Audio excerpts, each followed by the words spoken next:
Let's talk about uni. Are you wondering if university is right for you? Is it worth it? Maybe you think you're not good enough or worried about fitting in. Maybe you're concerned about money or overwhelmed by the application process. What's holding you back? Let's talk about uni. This podcast is dedicated to sharing real student experiences. We'll be joined by students at Welsh universities who will be sharing their personal stories. We'll be digging into all the thoughts and feelings that might be holding you back and set you up for making the right choices. In this episode, we look at the financial side of student life. After all, deciding whether you can afford to go to university is a huge consideration for so many people from all sorts of backgrounds. I'm quite harsh on myself when I do a bad budget, but it's also like there's unforeseen circumstances. Some things are unpredictable and you can't have budgeted for, and you might need some additional support. I was terrified because I was like, I don't know if this is going to be a financial option. Like, I don't have my parents' backing, sadly. There is 2 apps. They give you discounts, clothes, tech stuff. I'm David Jones. Joining me on this podcast is fellow Cardiff Met student Omar Hagoma, Alexis Richards from University of South Wales, and Saskia Judd from University of Wales Trinity St David. In addition, we have Einir England, Senior Manager, Funding and Fees at the Open University, who'll be able to share advice and tips. So my name's David Jones, I'm 23, I'm just coming to the end of my Masters in Sports Broadcasting at Cardiff Metropolitan University. And the reason I wanted to do this is I think that finances is something we don't really talk about, and it's the kind of thing that I really would have enjoyed listening to when I was 18 and trying to decide what I was going to do with what felt like the rest of my life. I'm Omar, I'm 22. I'm studying sports media at Cardiff Met. I just finished my first year in sport media. Hi, I'm Saskia. I'm 22 as well. And I am studying an MSc in Environmental Conservation and Management at UWTSD Swansea after completing my archaeology undergrad at UWTSD Lampeter. I wanted to do this because I think it's super important about finance, because it's one of the main things which can put a lot of students off about going to uni. Hi, I'm Alexis. I'm 25 and I'm about to go into my 3rd year of business and management with events management in September. I think money's the most thing that needs to be talked about with uni. Yeah, I'd say that's probably fair.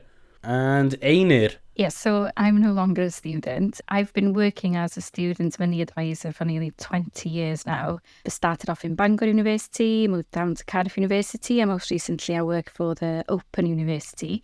I'm still the first one in my family to have gone to university, and I didn't have any clue about money and student finance, and it's changed so much since then anyway. So student finance is kind of hopefully that I can give you some information and advice and signpost you to some information also. Oh, fabulous. Thank you ever so much for doing this with us, Einir. So let's go back to the days before university. You know, what was the cost and what was the financial implications that you guys were thinking of? Because I was stressing out about it. I was stressing out about rent and halls and accommodations and these things, and whether or not I was going to go self-catered and things like this. What were your concerns? Over to you, Omar. I started studying engineering in 2019. I did 2 years of medical engineering before I decided that I wanted to switch to sports media. So when the shift happened, I guess I couldn't figure out student finance for a while. And I had to go through so many different applications, so many different supporting letters. I had to get a lot of support, which I don't think I would be in this position if I didn't get it. So you did work it out in the end though. So what was difficult about student finance for you? So because of my previous years of studying, I couldn't apply for another year of student finance or get into another degree, if you know what I mean. So I had to get supporting medical letters. I had to have meetings with different people about it to share my perspective and why I wanted to switch. Saskia, how about you? What were your main concerns? What were the things that you were worried about the most? Everything, to be honest. Even though I'm not the first in my family, I'm the first generation because my elder brother is 16 years older than me. So he went to uni, but because he's so much older than me, I wasn't aware of the struggles he went through and everything. So I didn't have that kind of role model to see everything go through. So because I come from an extremely poor background, one of the really poor areas of the UK where only something like 10% of students go to uni. I was terrified because I was like, I don't know if this is going to be a financial option. Like, I don't have my parents' backing, sadly, and I wouldn't even want to put that on them anyway. So it was much more kind of, I've been working for ages and years. So I was like, I'd been working since the age of 14, and I was like, I wonder if what I'd saved up would be enough. And then like actually go into a college which actually really supported the finance applications and UCAS applications really, really benefited me, because it actually went, oh, actually, this is a viable like route for me, because I always wanted to go to uni, but it was whether or not I would be able to. So having that kind of help from my college and being like, okay, yeah, this is what actually finance is and what's available and what can be done. So it was really beneficial having that. But obviously having something like this would have been great, because it wouldn't have been such of a worry and having to rely on the school so heavily. That's a great story, and I wonder if many people have that same kind of experience with their colleges, because I know some people were kind of turned away from university from some of the way that it was explained to them through their sixth form colleges and A-levels in general. But Alexis, how about you round off our student experiences here? Were you worried about affording higher education and university? Yeah, I was. It was probably one of the biggest things that stopped me from going for so long. So when I finished college, all of my friends went to uni, and I decided to go and work full time, and I became a manager in John Lewis for 5 years. And then I was used to that type of money and working all the time for my money, and then it was just stopped. And it kind of scared me for so long to not go. But then I spoke to a lot of my friends that had already been, and they said things like student finance and how you're able to work and still do the degree, and it's not kind of like overbearing. So I think it needs to be like sort of talked out, as I find money so an awkward subject with everyone. Like, no one wants to talk about how much they earn, no one wants to talk about how much they pay. So I feel like it needs to be more said in uni.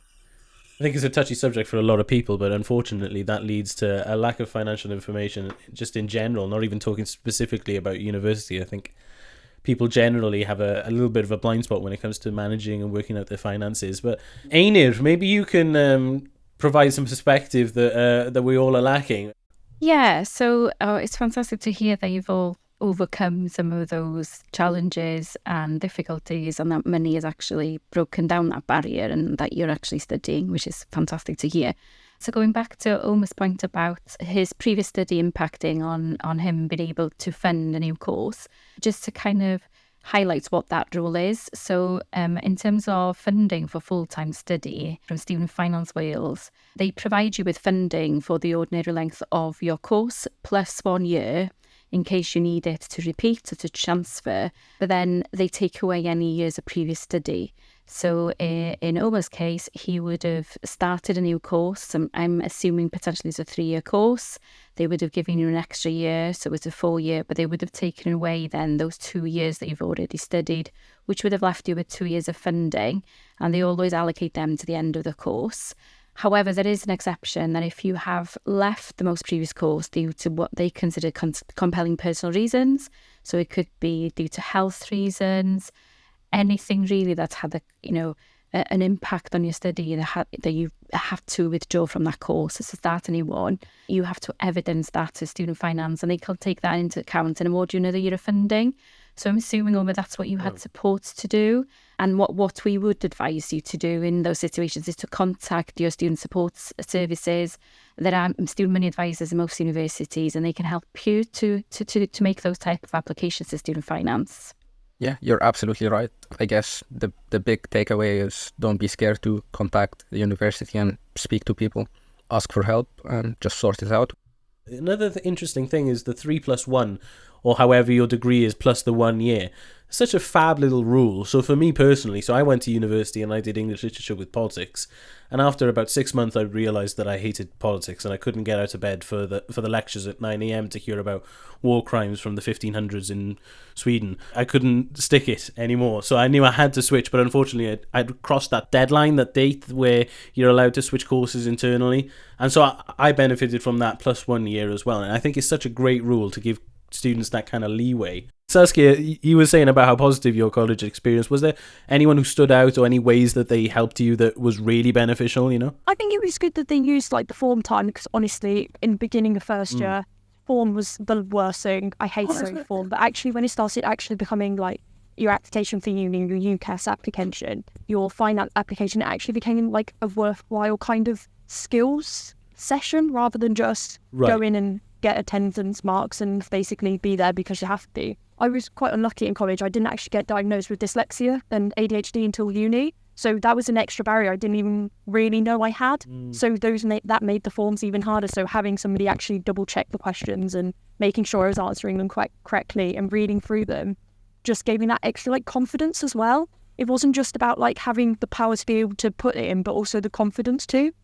So Alexis, you went to university a little later. You were obviously working full-time in John Lewis, so you maybe didn't have that infrastructure around you of a school or a college saying this is what you do, this is how you do it. How was that process for you? So I found it quite difficult when I was in college. The way that college put it was unless you were academically smart, you didn't see the point in uni. And I'm quite a creative person, like I don't do academic at all. So I just put it down to, I'm not going to write an essay, uni's not for me. And they agreed with me and they said, go out and get a job and kind of do it your own way. It was only after I spoke to my friends and my family that it was like, oh, okay, I can be creative and go to uni and I will get a degree for it. But it took me till I was 25 to find that out. I think more than ever, I think so many people that I see in university are doing these kind of creative degrees or arts degrees in humanities and things. So many people go to university to do that kind of thing. I think that's quite outdated thinking by whoever it was in your school telling you that. But it's interesting that somehow or some way they got that idea that you had to be, what is it, basically, if you're not doing STEM kind of subjects, there's no point in going. Was that the kind of thinking?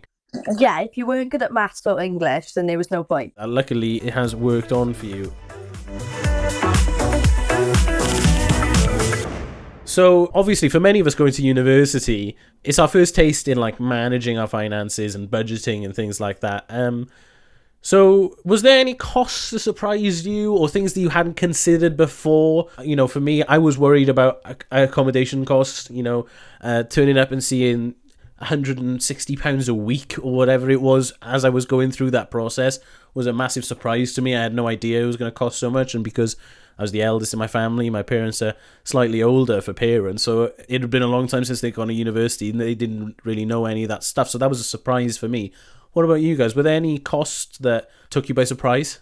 Omar, how about you? I guess I was lucky I didn't have to go to accommodations. Both campuses were very close to me. But yeah, I had a lot of support from my parents in terms of learning how to budget, choosing the right things, different ideas about just, they may seem like tiny changes, but they can change everything long term. So with budgeting, was there anything that you felt that was really useful or any kind of tips and tricks that benefited you over your time in university now across both degrees? Is there anything that you've kind of done or used or anything that's been really beneficial to budgeting and finances? I think there is 2 apps. One is called Uni Days. They give you discounts, clothes, tech stuff, food, everything. So that definitely helped. Saskia, was there any terms of budgeting? Because you were saying about it's quite difficult in your area and your background. There's not many people who end up going to university. So were you aware of the kind of stress and things that would come from budgeting and how to go about doing that? Yeah, because obviously I saw my parents struggle whilst I was growing up, but like that kind of put me in the opposite way. So I was like, I'm extremely frugal. Like the best thing I can say is honestly, co-op or 2:00 on a Sunday is the best thing I can offer you, because reduced stickers saved my life because it made food so much cheaper, especially now with everything getting more expensive. But I was quite lucky because the university I went to, Lampeter, it's kind of in the middle of nowhere, but like it's a really lovely campus. But because it's a smaller campus, it's kind of like got less students. There is only quite a small campus, but it allowed the accommodation to be cheaper. And we got told basically a whole thing up front. And I was very lucky in my 3rd year because I had saved enough money from my previous years. I could pay everything up front. So I paid my whole year room fee and got a 10% discount. So if there are things like that, honestly, go for them, because that 10% might not seem like much when you're thinking about it in the grand scheme of things, because I saved like £300. And also remember your student card everywhere you go, because I definitely agree with things like Uni Days, student beans, voucher codes. But even if you don't have them and you don't want to sign up to them, just having your student like card on you and just being like, oh, do you do student discount at a shop, and just like you can save so much money doing that. That's a really good tip. I forget all the time to use my student discount. I'm always kicking myself when I leave the place. That's always when I seem to remember it. So yeah, you absolutely can save. And reduced thing is really interesting because I never really thought about reduced food until I went to university. Then all of a sudden I'm always looking out for those yellow stickers. Alexis, so you'd already been managing a John Lewis. So I would imagine that you're quite used to money coming in and then managing that and dealing with it. Was it an easy transition to go into uni life doing the same thing? It was, but it also wasn't, because I was used to quite a big paycheck coming each month, and I wasn't getting that anymore. It was significantly lower. And obviously student loan, everyone knows the first time you ever get student loan, it has to go very quickly. And I was quite used to, quite similar to Saskia. So my mum's a single mum, so I was used to having quite small budgets of money as a kid. So when this massive student loan hits your bank, you're like, oh my God, I need to spend everything. But you do learn to budget. And I feel like I've learned now to how to budget and what to look for. And my student card is my best friend too. I think it does come from parents a lot of the time, ain't it? Do you get that experience from students? Because for me, it was just however my dad budgeted was the way that I started to budget. Is that the normal experience, or do students normally go into it kind of blind? Yeah, it depends what happens at home, I think, before students start university. And it is, I think it's a learning curve. So, just for listeners who might not know, that your student finance is paid in 3 installments during the year. So maybe like Alexis, you were used to having maybe a monthly wage coming in. So then all of a sudden your student finance is paid in like 3 lump sums during the year.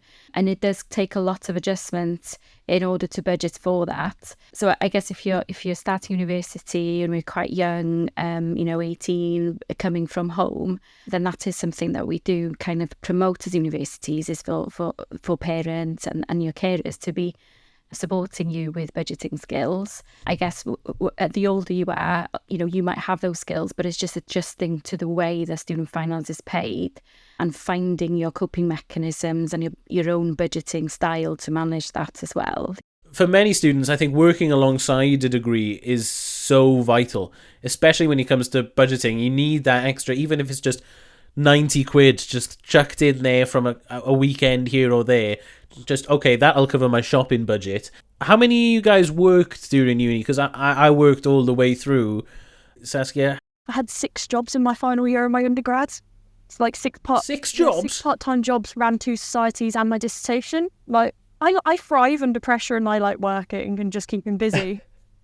Okay. So what were your jobs? What was that 6 jobs out of necessity, or like you say, you enjoy being under pressure?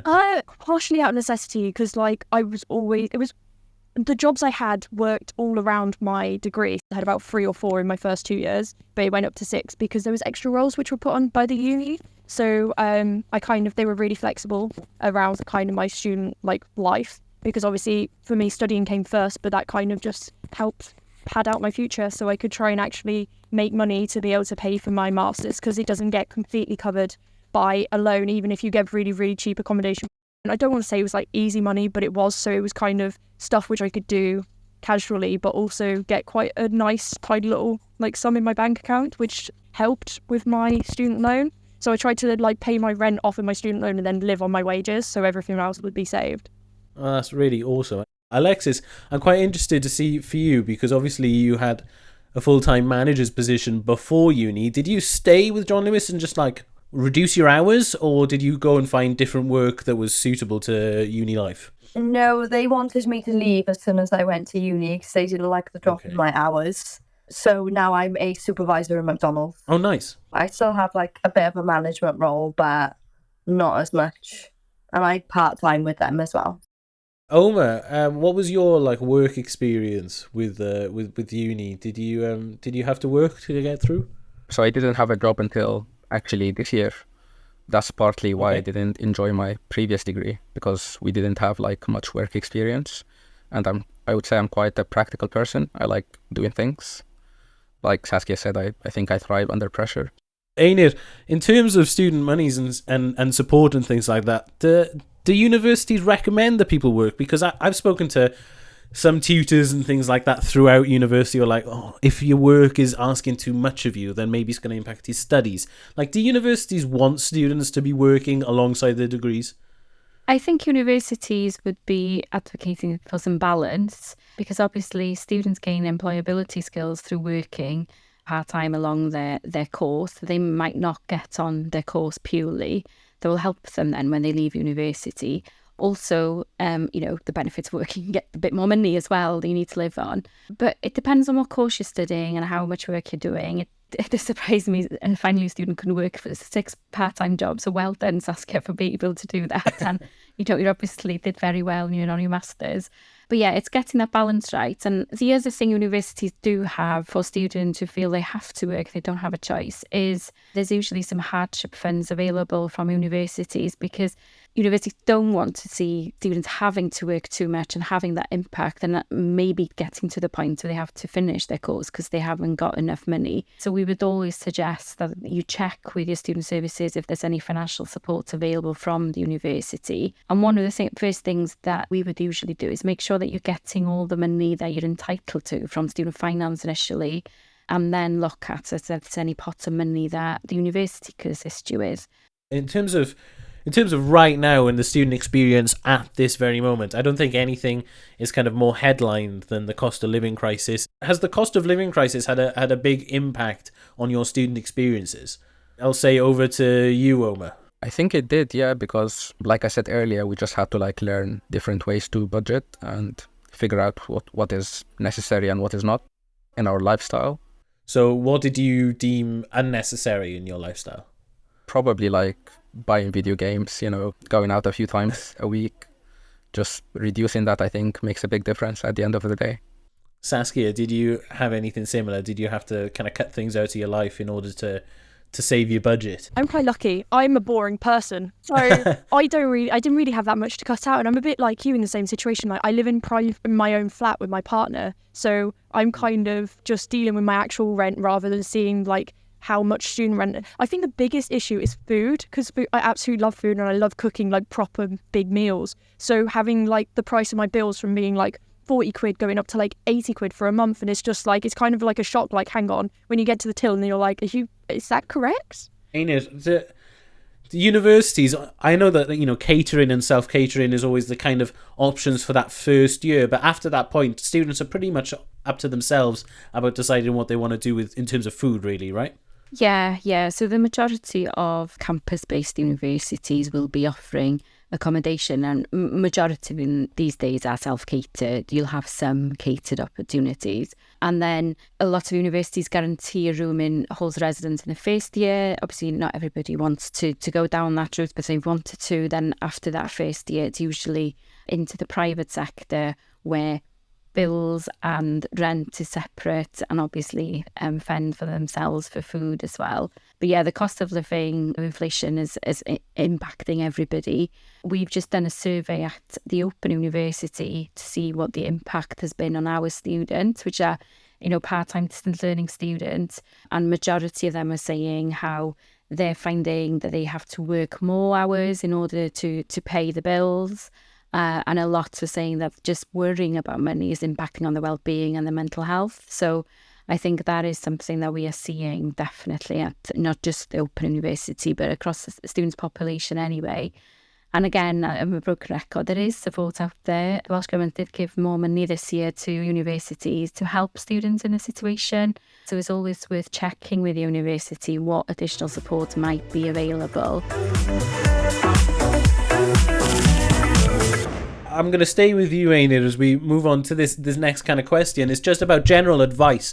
So for anyone listening at home who has all these things to consider, is pondering, do I stay, do I go into full-time work, do I find a trade or university, what's the best advice that you've got in terms of making that decision? The main important thing is that money shouldn't be a barrier to go into university. There is funding available out there. If you ordinarily live in Wales and you want to go and study at any university in the UK, you will be funded by Student Finance Wales.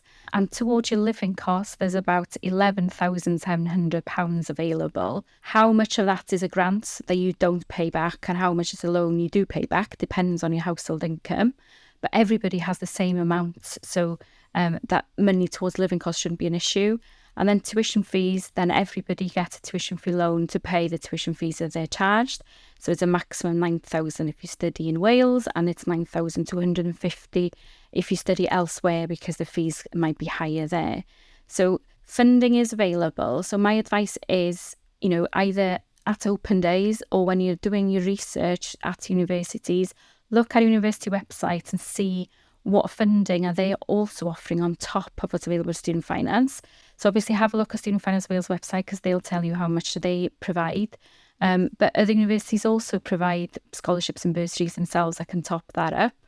And all the things we mentioned today, things like working part-time, money saving tips and that kind of thing, that advice and information might be available on the university website. And if not, then attend open days and ask those questions. And finally, if you are coming to university and you're living up, it's your first time away from home, for example, is maybe have those conversations with parents as well, is to sit down and try and work out, once you know how much money will be coming in and have an idea what's going out, is to kind of gauge on how to budget to make that money last.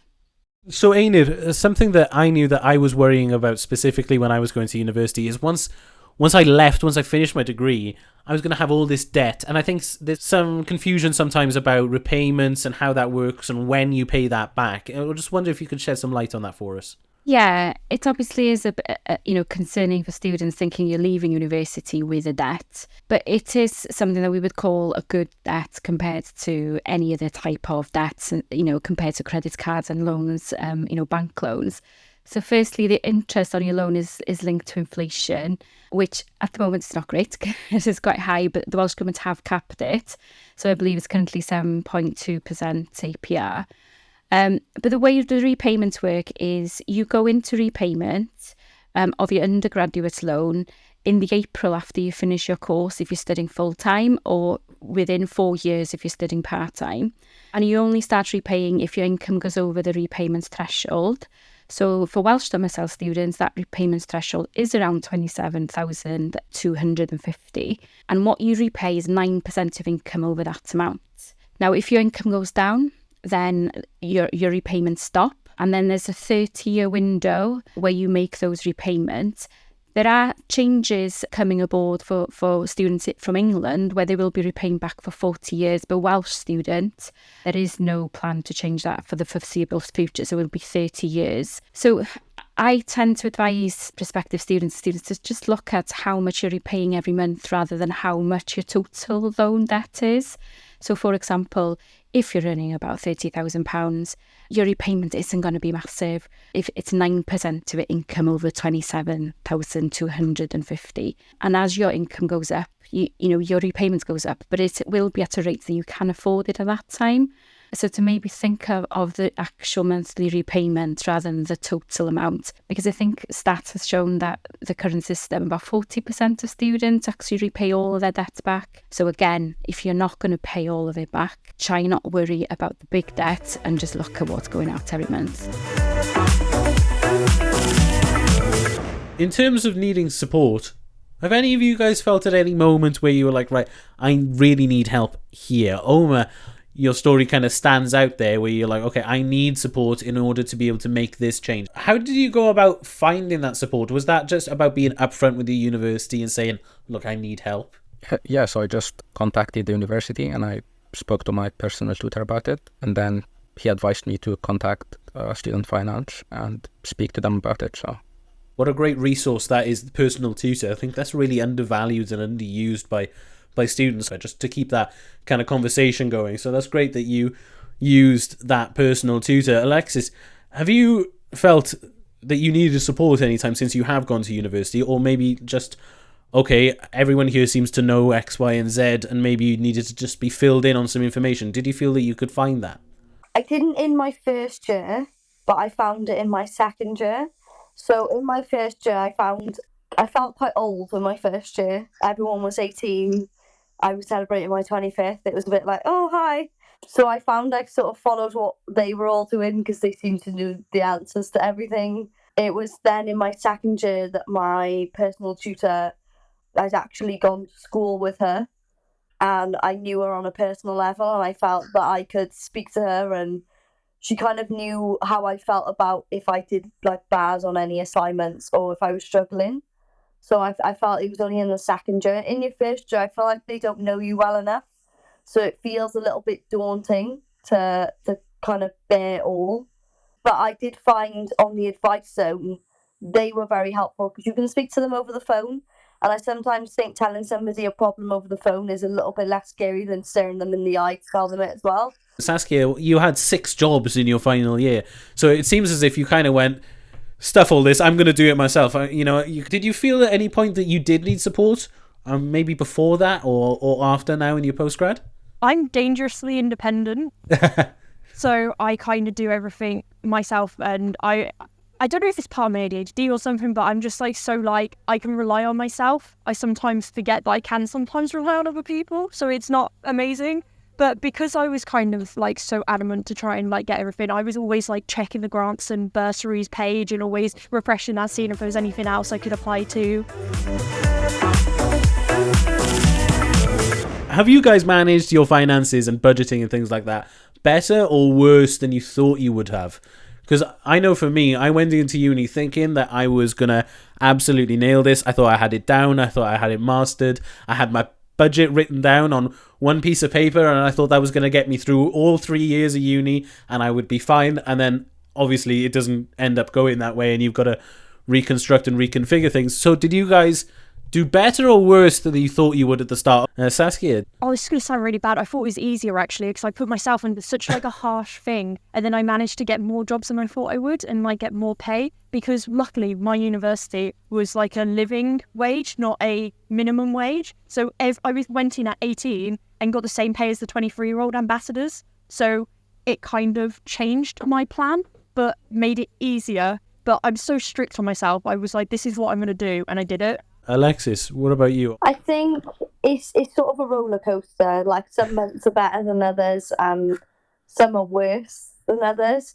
But I'd say your main thing is don't beat yourself up over it, because I'm quite harsh on myself when I do a bad budget.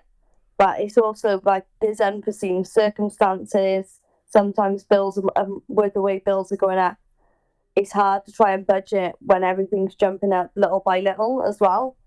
So it's just making sure, like, again, you know what you need and you know what you don't before jumping in and being like, I'm going to buy everything.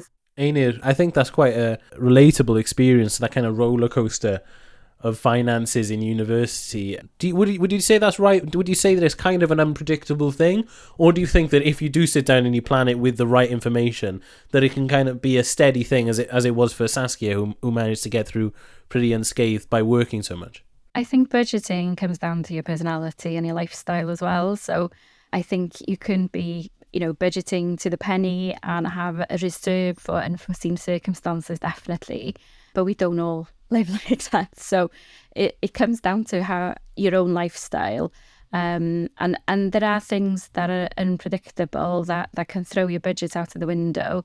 And it's learning how to manage that, which is a big life skill, isn't it? And that's why universities does have hardship funds as well, because some things are unpredictable and you can't have budgeted for, and you might need some additional support, especially if you're a mature student with children, for example. There's all sorts of things that can happen. You budget the way that suits you, so I don't think there's one way of doing it. Obviously there's a kind of an equation. You look at what's coming in and you take away what needs to go out, not what you want to go out.